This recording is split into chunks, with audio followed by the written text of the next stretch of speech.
Hello, everybody, and welcome to episode 30 of FRUA Designs number 5, the realm, the Southlands Temple of Elemental Evil T1-4.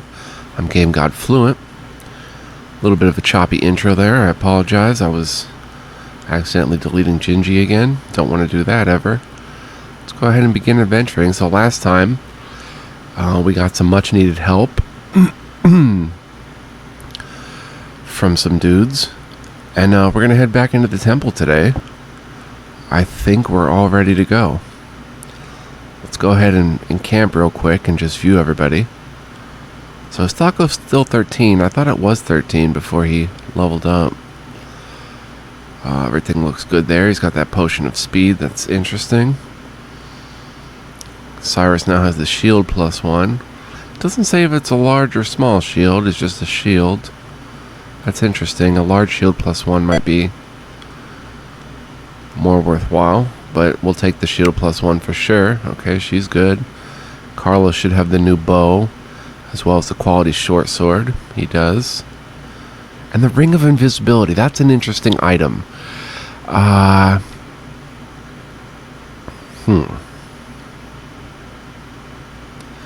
See, Carlo can slip out of melee and get his ranged attacks off, but I'm not too worried about that. We're going to unready that. We're going to trade that to Tessa, I think. The reason I thought about getting Tessa even, I think the blink spell was an option, if I'm not confusing this with Dark Sun. But her defensive spells could really make a difference for her. Like, if she had blink, say she blinks out of existence after every turn, that's going to make a big difference in, how much damage she takes overall, and, they'll target Cyrus and Gingy, who have more HP than her, which is a good thing. But I went with the protection of evil 10 feet radius. Because, well, that's just a good spell. Now, wait a minute. Where is this door?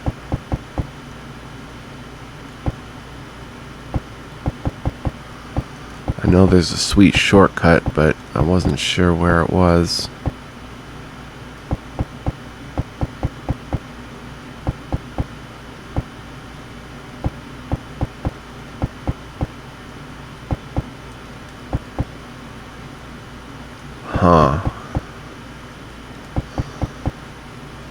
Could have sworn it was right up here to the left.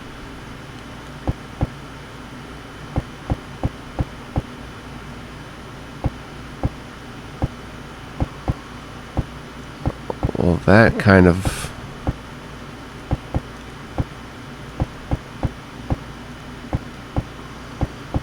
puts me in a pickle. That's certainly not the way. So now I'm searching around for that door on the corner. Have I been in this door? Yeah.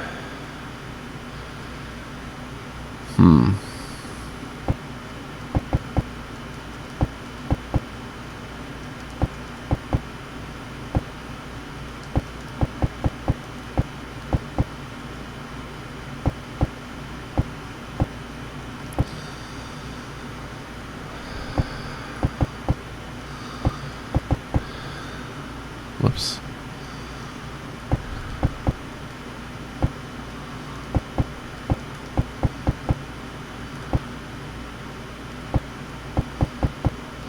I apologize, folks. We should be exploring at this point, and can't even find the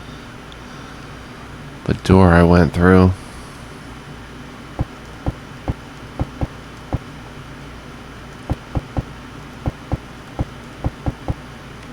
Well, it's too late to cancel out of the episode and try again. Was it down here? No, of course not. I have a cup of coffee too. Delicious.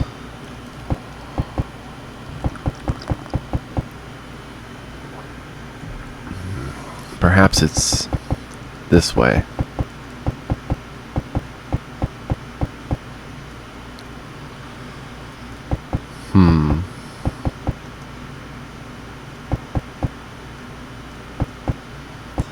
That is very weird.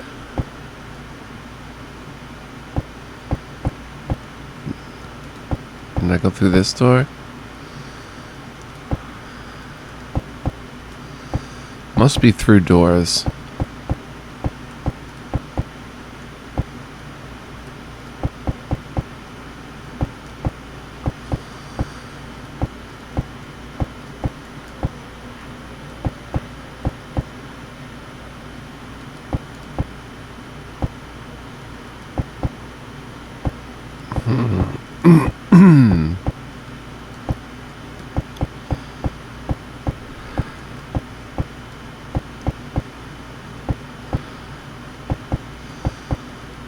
Yeah,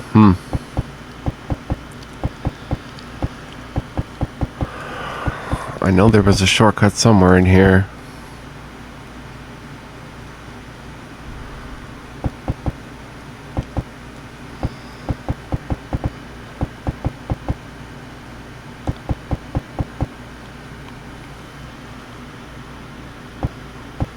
Wasn't in here, right?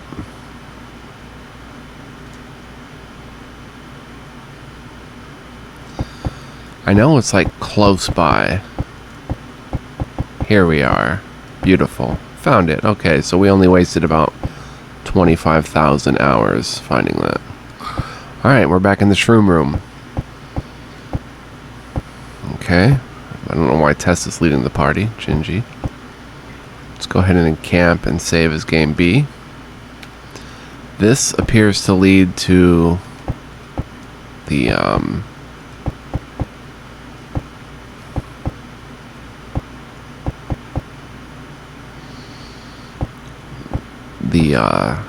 glow stick fight.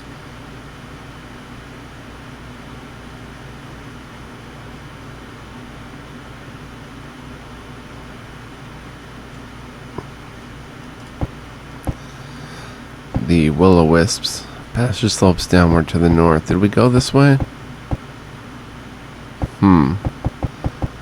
Alright, that slopes down. What was back through these doors?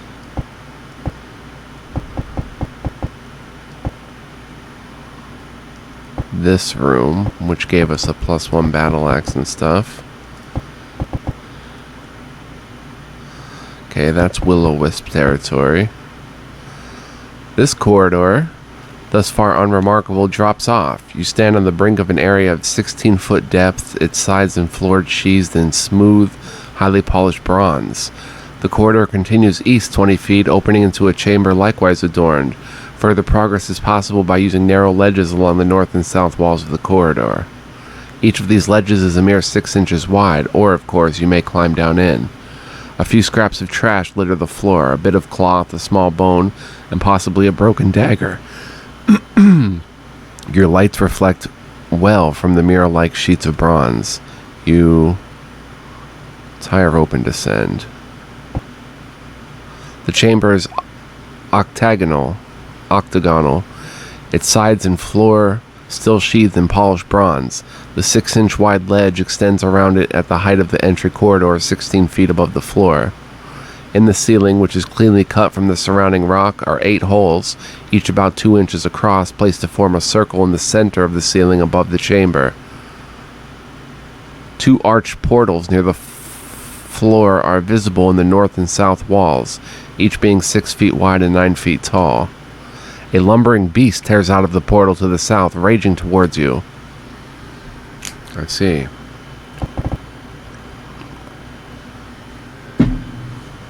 Wanalon now has that new weapon, an Umberhulk. Okay, which can she cast? Sleep and Ravenfield. Alright.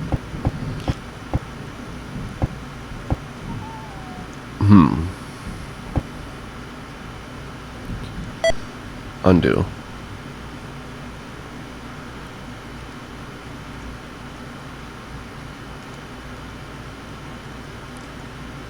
Whoops. I've been playing Dark Sun. I gotta get used to that again. To this game again, I should say.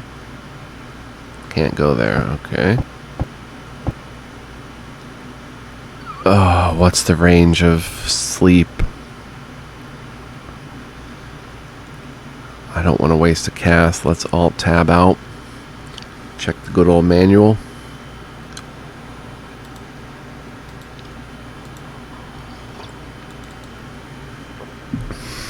Alright.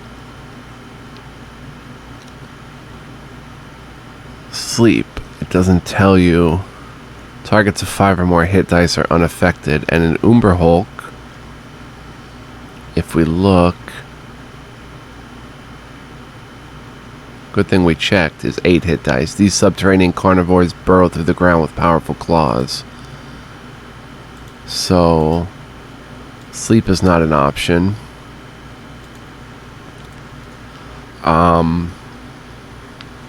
She's not close enough for Stinking Cloud, and I don't even know if that's an option. Ray of Enfeeblement sure is. Let's go ahead and cast that.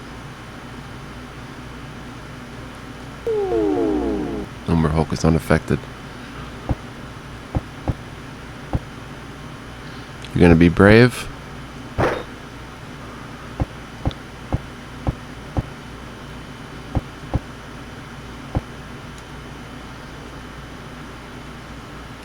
We can certainly hit it with arrows, but it's Oh, are you using something else?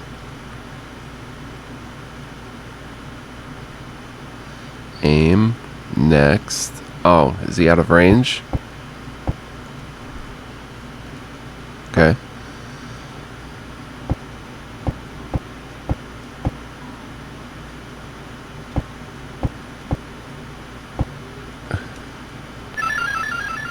Cyrus stares blankly and the Umber Hulk unloads on him.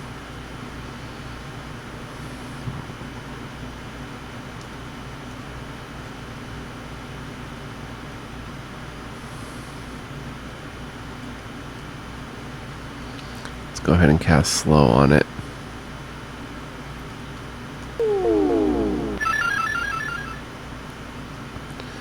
Gotta be careful with this beast. Cyrus is confused.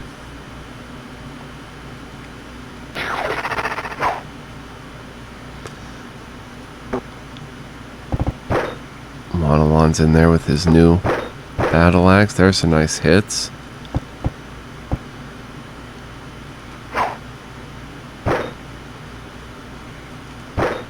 I don't know what he just did. Griselda. You're not quite in position to backstab, so just shoot at him. Got it. 271 and held no valuables.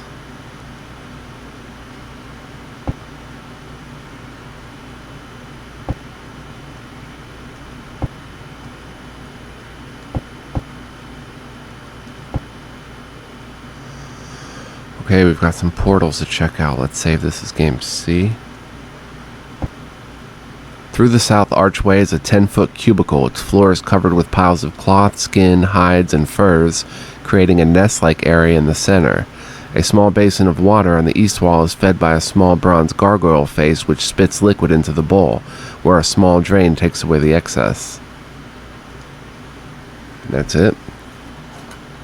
Really? Through the north archway is a 10-foot cubicle. Its floor is a litter of bones, shredded cloth and leather, broken weapons, bits of rope, and other items. The room is foul and it stinks.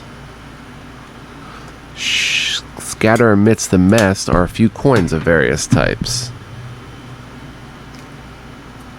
As you stoop to gather the coins, you uncover a leather wand case containing an electric blue wand. Nearby lies a pouch holding 5 pieces of jewelry. 1642, yes please. Take 5 jewels, oh my. And a wand. Well, that's interesting. Our first wand ever. Let's go ahead and take that electric blue wand. We don't want to go back. Okay, let me light up a smoke here. Can I go this way? No.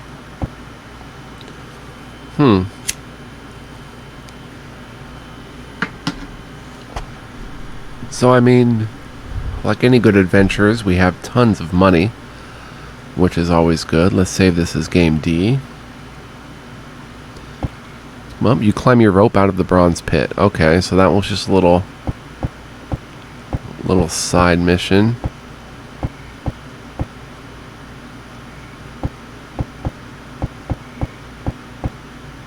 And this goes back to this room, and these steps are the 4th steps up.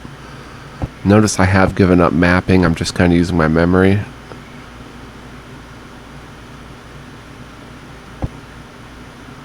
Oh, we've been through the 4 steps.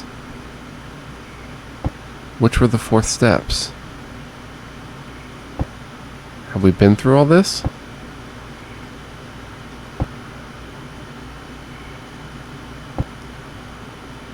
Secret door to the south.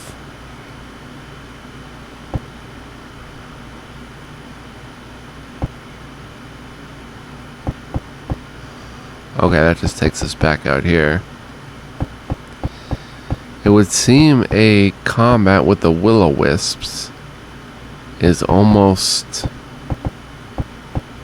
a certainty. But I wonder if there's anywhere more we can go.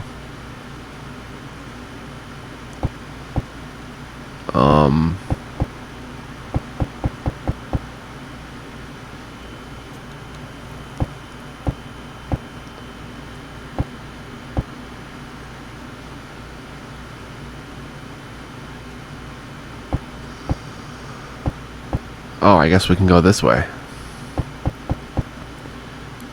Looking for secret doors along the way, of course.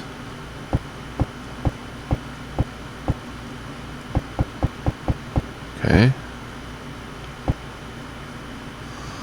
That looks like a dangerous room. Let's save as game D. And enter. Bedding is piled in the northeast corner of this room, along with 4 small chests. The east wall is covered by a huge tapestry depicting a great battle, apparently between the forces of good and evil.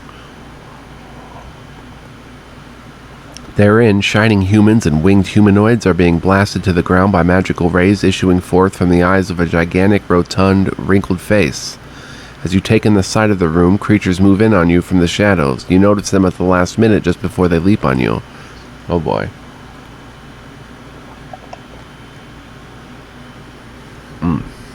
Delicious coffee. Had to finish it before it got cold.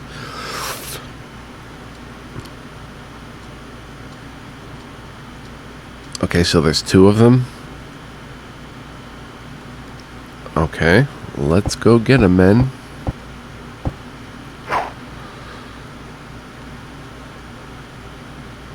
Oh, there's one down here.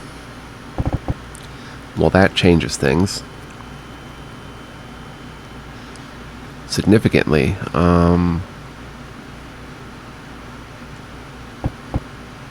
Whoops, undo that. Go get his attention. Tessa can just come up here. And Griselda, this is where we're going to need him.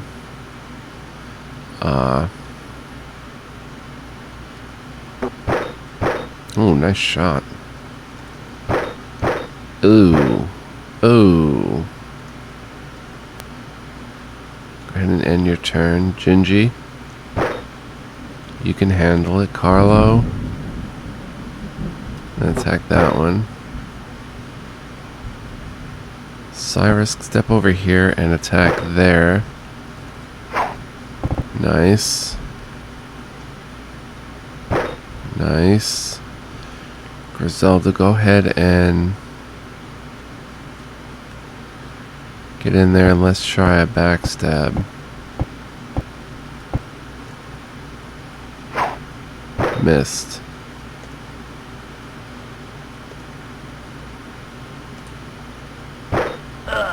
Okay, one troll is down.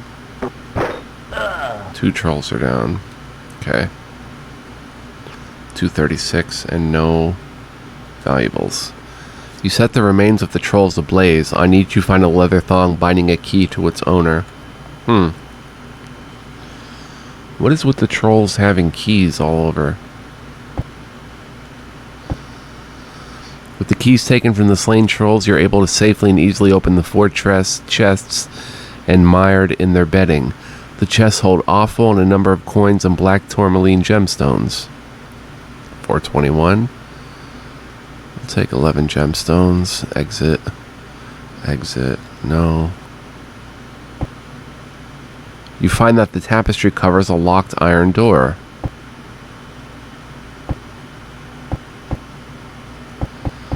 Well, that's an interesting tapestry. Let's save. This game C. Pick. Okay. This is interesting. 2 normal beds stand along the north and south walls. Nestled tightly into the western corners, beside each is a wardrobe and a small table, the latter bearing a crystal ewer and a cup.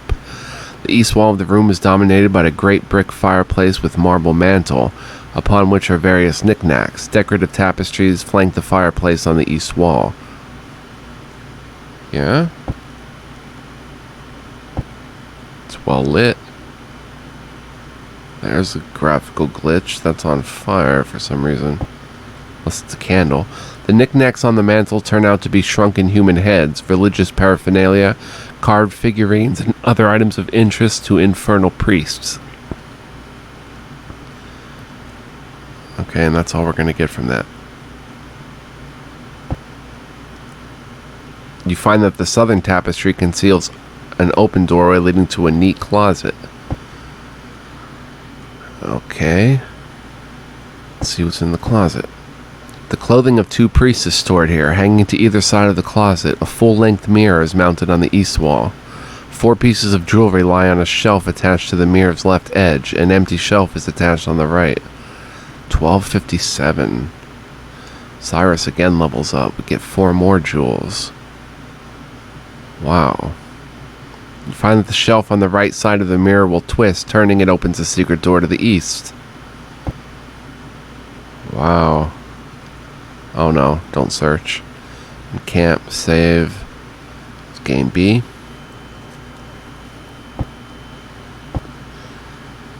The party's discovered a secret door to the south.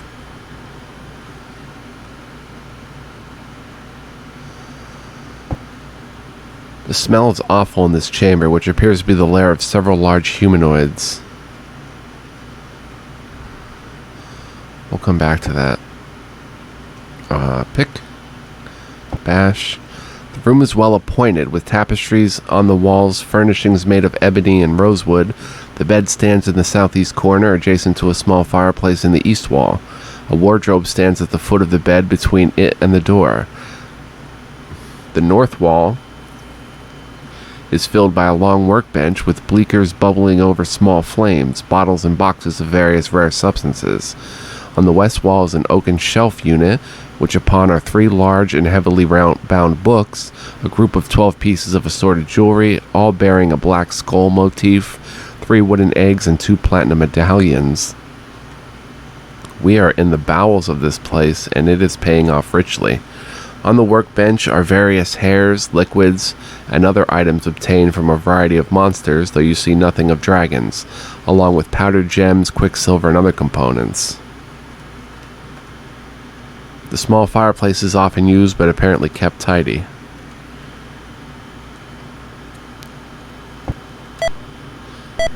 Whoops. Playing with one hand at the moment. Tapestry hanging on the wall here shows a writhing mass of fungus squirming in a vaguely reptilian path.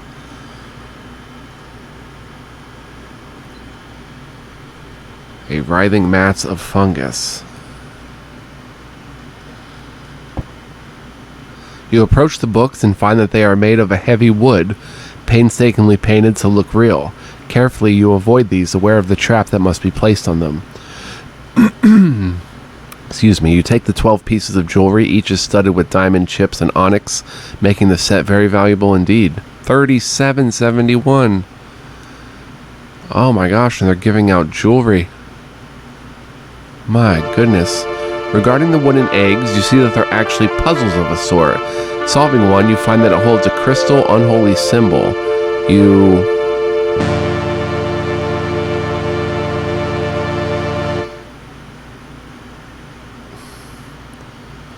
A crystal unholy symbol. Destroy them.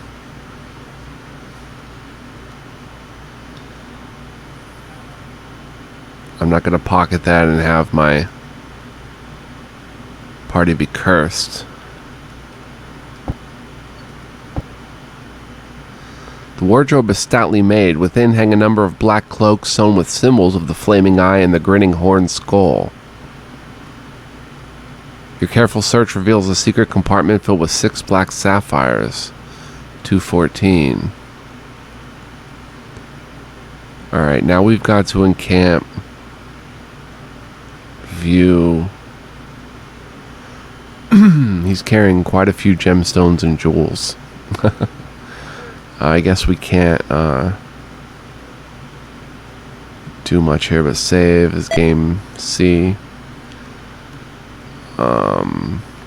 Let's go ahead and get Cyrus to cast Cure Light Wounds on himself. Okay, 14, that's pretty good. Alright, let's go through this secret door and camp, save, game A. Okay.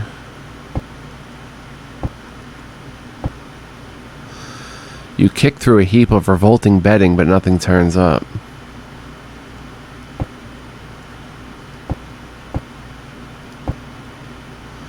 Kick through a heap of revolting bedding, but nothing turns up. Okay. Okay. Save this game A. This large chamber appears to be the mess hall and lounge for the rank-and-file humanoid troops of the temple. A heap of bedding is mounted in the southeast corner. A pair of large bugbears steps into the room from through the southeast door, moving with a deadly grace.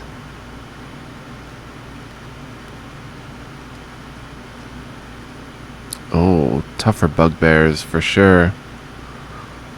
Well, nothing Gingy can't handle. Or Tessa. Wonder if I should put them to sleep.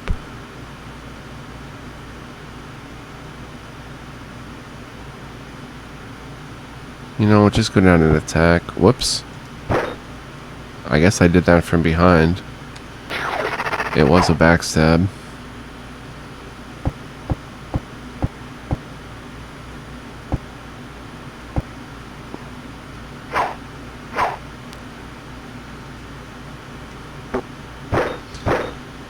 Yeah, I don't think we have to put them to sleep. We can just flank them and kill them. Hit for 2 damage. There's 2 damage for you. There's some more. Not exactly setting up a backstab, but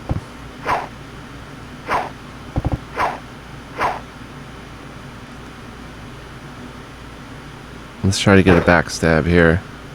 Oh, Bugbear flees in panic. You battle no. 70 XP. It's probably nothing, but I've got to give it a try. You know me. Nothing. Check out that wand, though. Is the wand magical? Please say yes. It is. Excellent. No. So we're in the mess hall. I'm sure random encounters happen here. The large alcoves spurring off from this corridor are reeking layers of some filthy humanoids. As you move through, you see nothing of value in this hovel of evil.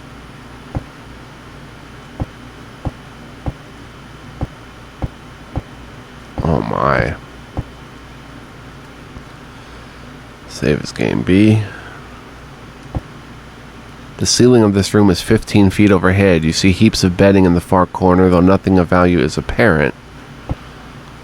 You kick through a heap of revolting bedding, but nothing turns up.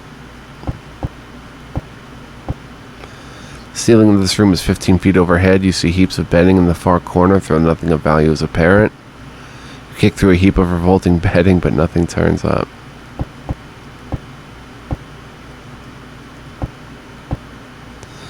Seeing that this room is, you see heaps of bedding. Kick through a heap of revolting bedding, nothing turns up. 15 feet high, nothing is apparent. Nothing turns up.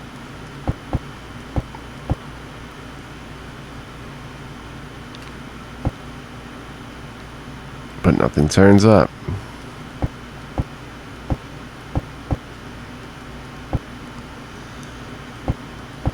You know, this... See nothing of value, but you kick through a heap of revolting bedding. Kick through a heap of revolting bedding. Through a heap of revolting bedding. Do you attempt to rest briefly here? Yes. You sleep without resting in the Temple of Chaos. Fix. Oh my. Magic. Rest. Look at this.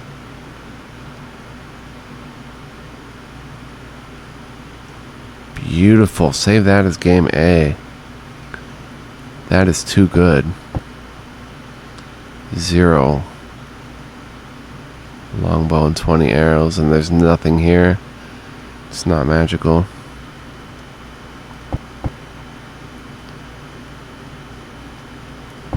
Alright, that was my only chance to rest. This is the way I came in.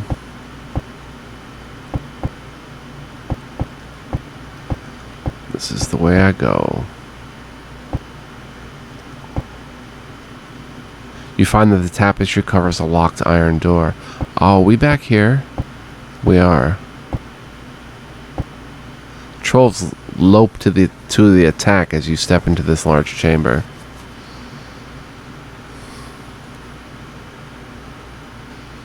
They're spread out.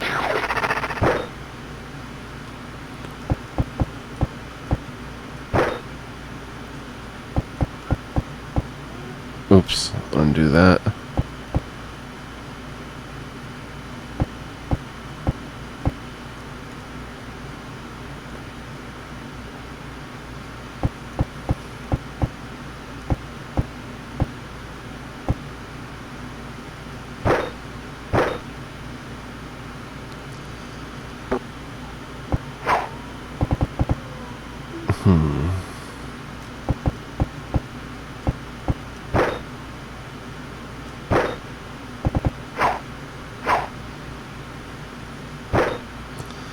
Dang, that wasn't from behind.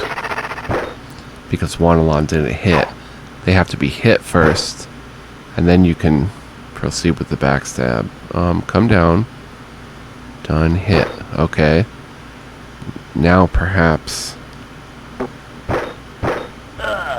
it can be hit with the backstab, but it's not going to matter.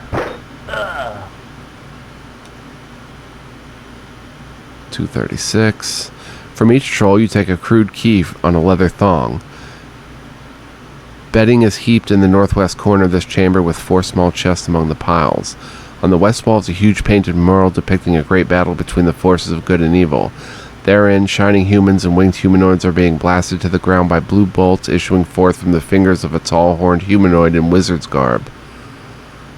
So this is like a different room. With the keys taken from the slain trolls, you're able to open the 4 chests amidst the bedding. Each chest contains offal, an assortment of coins, and a number of violet garnets. Sure, take 13 gems. Can never have too many of them.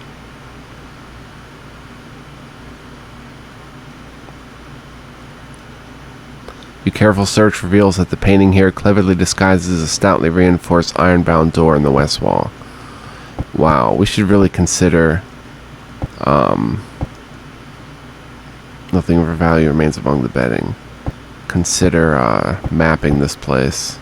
Ornate wall hangings and twin fireplaces reveal that this room is often used by those at the highest levels of command. A magnificent oak table fills the center of the room, flanked by a dozen plush chairs. The chairs are both normal and giant size. On the table are several books, a dozen sheets of parchment, 3 quills and 2 inkwells, and a jeweled silver stand. The north wall is covered with maps of the dungeon levels, nearby towns, and the surrounding countryside. 4 rich tapestries adorn the east and west walls, and twin chandeliers hang from the ceiling. A brass candle rod for lighting the chandelier stands in the southwest corner by the fireplace. Gotta find something good in here. The books are revealed to be reference works on strategy and tactics of minimal value, and the sheets of parchment are covered in unintelligible scribbles.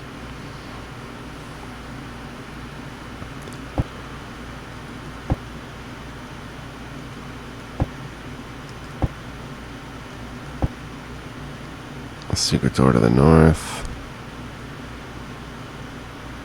Huh.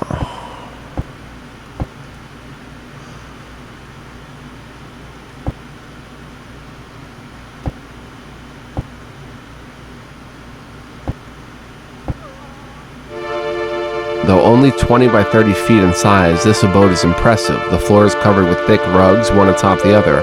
The walls are covered by tapestries of ornate geometric designs. Circles, squares, triangles, and 8-pointed fire symbols are evident everywhere you look. 2 engraved brass braziers shed light and heat from the western corners of the room, and a large fireplace in the east wall adds its radiance. By the latter are brass andirons and matching fireplace tools. Atop a marble mantelpiece are several knickknacks, and hanging on the wall above them is an excellent painting. The latter depicts the united forces of the temple in full battle garb before a great altar. The human leaders stand in the front with a man in shining black plate mail clearly visible in the center.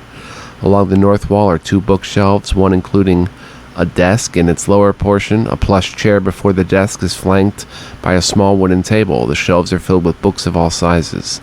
A wooden bed carved with gargoyle heads on all 4 posts are piled with silvery furs. Stands by the center of the west wall. Upon another table by the head of the bed are a metal pitcher and a large basin. To the left of the entrance stands a wardrobe, and an ornate unholy symbol hangs on the wall between it and the door. A pair of comely human women emerge from the furs on the bed as you enter the room, moving with cat-like grace to flank the door. "Who comes to the private chambers of Supreme Commander Hedrak?" they purr. "Who comes to the High Priest and most honorable emissary of Eus himself?" When you do not respond in kind, the women hurl themselves at you, slashing with nails like claws and biting like animals. The battle is short-lived. Wow. Interesting. The knickknacks on the mantle are a sinister, unsavory nature. There's nothing of value here. Central on the mantle is a 4-inch tall ebony carving of a grinning horned skull. Destroy it. You crush the skull into shards and ebony powder. Knickknacks. Okay. You find nothing of value among the books on this shelf. The desk below the bookshelf is locked, but the key lies on a shelf at eye level. Within the desk lie various parchments and record books, showing the numbers and types of creatures reunited over the past year, or recruited, and also reunited. Maybe. You scan past pay records, disciplinary notes, and the like. In one small volume, details about humans and humanoids are sorted into 4 sections labeled A, E, F, W. Names listed therein include Ashram, Jer, Sarjan, and countless others. In the bottom drawer is a long scroll of 5 spells that seems to have been recently penned. Nice. Okay, so actually in the tabletop it would have been 1 scroll, but engine limitations make it 2 scrolls. Cool. The bookshelves are crammed with reference works on various subjects with an emphasis on battle strategy and tactics, personnel improvement, leadership, and management. Most appear little used. One of the books, entitled Laws of the Temple, is a hollowed-out cache for 15 gems, amethysts, citrines, diamonds, opals, and a huge black sapphire. 535, and people are leveling up.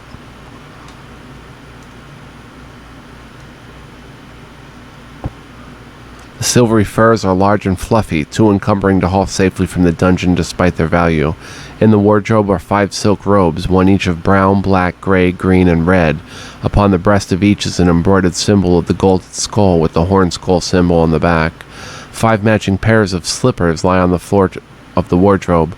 Also here is a suit of black leather armor and matching face mask. You crush the High Priest's holy symbol to flinders.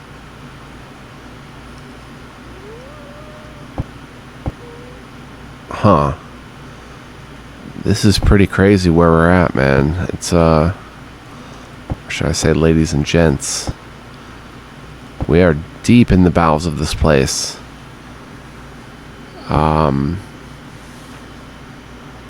I've actually got to get some sleep. I have an important day tomorrow. So I'm going to save and call this game A. And hope you enjoyed this quick little, very late night episode. I had some fun. Hope you guys did too.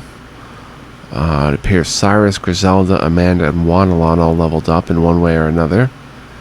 Did Gingy? No, not yet, but I'm sure he's soon to. Wow, Gingy's at 67,000 XP. Well, it's because he's 2 classes. His XP is 34,000. Tessa's 2 classes, 33,000. But quickly going to level up.